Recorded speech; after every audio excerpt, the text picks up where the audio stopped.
Mi madre trabajó 30 años como enfermera en el mismo hospital. Cuando murió, encontré en su cuarto una libreta escondida. Tenía mi nombre escrito miles de veces, con una fecha al lado de cada repetición. Las fechas más antiguas son de 3 años antes de que yo naciera. Necesito contarles esto porque llevo semanas intentando entenderlo. Y porque cada cosa que encuentro, en lugar de aclarar, abre algo más. Algo que mi madre cargó sola durante toda su vida. Y que yo, sin saberlo, también he estado cargando. Empecemos desde el principio. Mi madre se llamaba Elena. Trabajó como enfermera desde los 23 años hasta que se jubiló a los 58. 5 años en el mismo hospital. No el mismo departamento, no la misma ala, sino literalmente el mismo edificio, los mismos pasillos, las mismas salas que fueron cambiando de nombre y de función, pero que seguían siendo el mismo lugar. Era una persona tranquila, en el sentido más real de esa palabra. No tranquila porque reprimiera cosas, sino tranquila porque había encontrado una manera de estar en el mundo que no necesitaba de mucho ruido para sostenerse. Hablaba poco de más, nunca se quejaba de manera innecesaria, y tenía esa capacidad específica de las personas que han pasado años al lado de gente enferma, estar presente en un cuarto sin que su presencia pesara más de lo necesario. Era buena enfermera. Eso lo sé no porque ella lo dijera, sino porque las personas que la conocían del hospital lo decían con una especificidad que no era cortesía. Era observación. Murió hace 8 meses, de un cáncer que se diagnosticó tarde y que avanzó rápido. Los últimos 3 meses fueron difíciles. No voy a entrar en esos detalles porque no son los que importan para lo que necesito contarles. Lo que importa es lo que pasó el mes después de su muerte, cuando fui a vaciar su cuarto. Mi madre vivía sola desde que mis padres se separaron, cuando yo tenía 16 años. Tenía un apartamento pequeño en el mismo barrio donde yo había crecido, que había mantenido con una orden específica que nunca me había llamado la atención hasta que tuve que deshacerla. Vaciar el cuarto de alguien que murió es un proceso que tiene su propio ritmo, que no se puede apurar. Uno abre cajones y encuentra cosas que no esperaba encontrar, y necesita tiempo para decidir qué hacer con ellas. Estaba en ese proceso, un sábado en la mañana, cuando encontré la libreta. Estaba en la parte de atrás del closet de su cuarto, detrás de una caja de zapatos que no tenía zapatos sino documentos viejos. No era visible a primera vista. Había que mover la caja y buscar deliberadamente en ese espacio, como si alguien la hubiera puesto ahí con la intención de que no fuera fácil de encontrar, pero tampoco imposible. Era una libreta de pasta dura, color verde oscuro, del tamaño de la palma de una mano, con las esquinas gastadas de haber sido abierta y cerrada muchas veces. La abrí. Lo primero que vi fue mi nombre, escrito en la primera página, en la letra de mi madre, que yo reconocía de los años de notas en la nevera y listas de mercado y mensajes en el desayuno. Pero no era solo mi nombre, era mi nombre seguido de una fecha. Y debajo, mi nombre otra vez con otra fecha. Y debajo, otra vez, con otra fecha. Llenando la primera página completa. Pasé a la segunda página. Lo mismo. Mi nombre, una fecha, mi nombre, una fecha, mi nombre, una fecha. Pasé varias páginas, lo mismo en todas, mi nombre, fechas. En letra pequeña, ordenada, con la precisión de alguien que lleva un registro descuidado, sino uno meticuloso, hecho con la atención de quien sabe exactamente lo que está documentando. Busqué la primera fecha. Estaba en la última página de la libreta, que era en realidad la primera, porque la libreta había sido llenada de atrás hacia adelante. La fecha más antigua era de hace 36 años. Yo tengo 33. Esa fecha era de 3 años antes de que yo naciera. Me senté en el piso del closet con la libreta en las manos y me quedé ahí un tiempo que no pude medir. 3 años antes de que yo naciera, mi madre, que en esa época tenía 22 o 23 años y que acababa de empezar a trabajar como enfermera, había empezado a escribir mi nombre en una libreta, con fechas, sin ningún otro contexto, sin ninguna otra palabra, sin ninguna explicación. Solo mi nombre y una fecha, y otra vez, durante 36 años. Conté las entradas esa tarde. Eran 412, 400 veces mi nombre, con una fecha al lado, en 36 años. Lo primero que intenté entender era si las fechas tenían algún patrón. Las revisé todas, las copié en mi teléfono para poder analizarlas. No eran diarias, no eran semanales, no eran mensuales. El intervalo entre fechas variaba. A veces había entradas con pocos días de diferencia, a veces semanas, a veces un mes o más. Pero había algo en la distribución que se sentía deliberado. No aleatorio, sino respondiendo a algo, a algún criterio que yo no podía ver porque no tenía la información necesaria para entenderlo. Lo que sí noté era que en algunos periodos las entradas se agrupaban. Había semanas con 4 o 5 fechas seguidas y luego un silencio de varias semanas sin ninguna. Como si algo pasara en ciertos momentos que requería un registro más frecuente y luego se calmaba. Busqué si alguna de las fechas coincidía con algo que yo pudiera identificar. Fechas de enfermedades, de accidentes, de eventos importantes de mi infancia.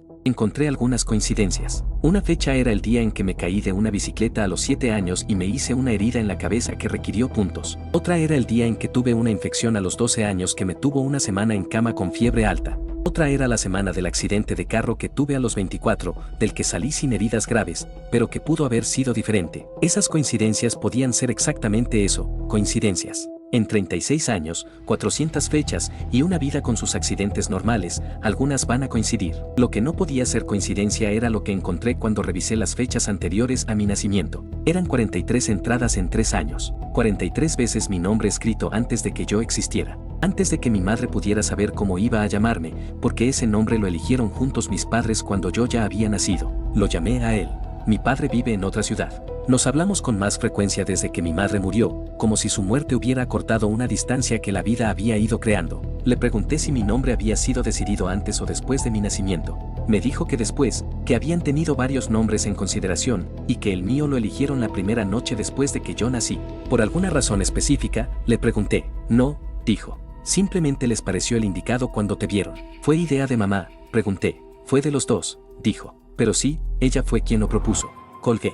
Y me quedé pensando en lo que eso significaba. Mi madre, 3 años antes de que yo naciera, estaba escribiendo un nombre en una libreta. Un nombre que aún no existía, un nombre que elegiría 3 años después, la primera noche después de que yo naciera. Como si ya supiera. Como si el nombre que escribía y el nombre que elegiría no fueran una coincidencia, sino la misma cosa vista desde 2 momentos diferentes. Esa semana busqué a personas que hubieran conocido a mi madre en el hospital. Encontré a 2 enfermeras que habían trabajado con ella durante años y que seguían en contacto desde su retiro. Las invité a tomar café. No les dije lo que había encontrado. Les pregunté por mi madre, por cómo era en el trabajo, por si recordaban algo específico. Hablaron de ella con el afecto real de personas que compartieron muchas horas con alguien. Y en algún momento, una de ellas, una mujer llamada Graciela, dijo algo que cambió la dirección de la conversación. Dijo que mi madre tenía una cosa particular, que a veces, en ciertos momentos del turno, se ponía diferente. Diferente de manera preocupante, sino diferente en el sentido de más quieta, más enfocada, como si estuviera prestando atención a algo que las demás no veían.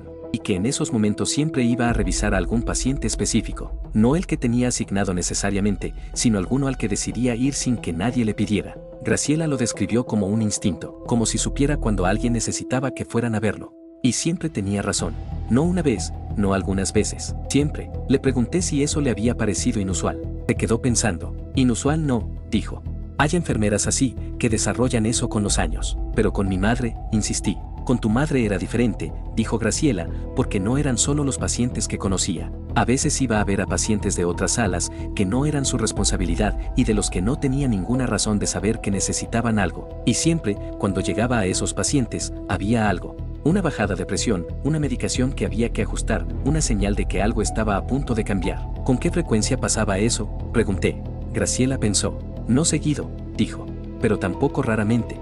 Quizás una vez al mes, a ver si algo la llamara, y ella respondía. Esa noche volví a revisar la libreta. Con lo que Graciela me había dicho, las entradas tomaban una forma diferente. No eran un registro de mis fechas, eran un registro de las fechas en que algo la llamaba. Y lo que la llamaba era mi nombre. Durante 36 años, 412 veces, algo que tenía mi nombre la había llamado. Y ella había respondido. A veces escribiéndolo en la libreta, a veces yendo a revisar a un paciente que nadie más sabía que necesitaba atención. Llevé la libreta al hospital donde ella había trabajado. No sabía exactamente qué estaba buscando, pero sentía que había algo ahí que no había encontrado en ningún otro lugar. Hablé con la directora de enfermería, una mujer que había conocido a mi madre desde hacía muchos años. Cuando le mostré la libreta, cambió su expresión de una manera que no fue sutil. ¿La conocías?, dije. No la libreta, dijo. Pero sí la situación. ¿Qué situación?, pregunté. Tu madre habló conmigo una vez, dijo la directora. Hace muchos años, cuando yo era relativamente nueva aquí. Me dijo que a veces escuchaba un nombre en los momentos antes de que un paciente entrara en crisis. Me dijo que al principio pensó que era su imaginación, pero que con el tiempo aprendió a responder cuando lo escuchaba. ¿Qué nombre escuchaba?, pregunté. La directora me miró un momento. ¿El tuyo?, dijo. Me quedé quieto. ¿Mi nombre?, dije. Sí, dijo.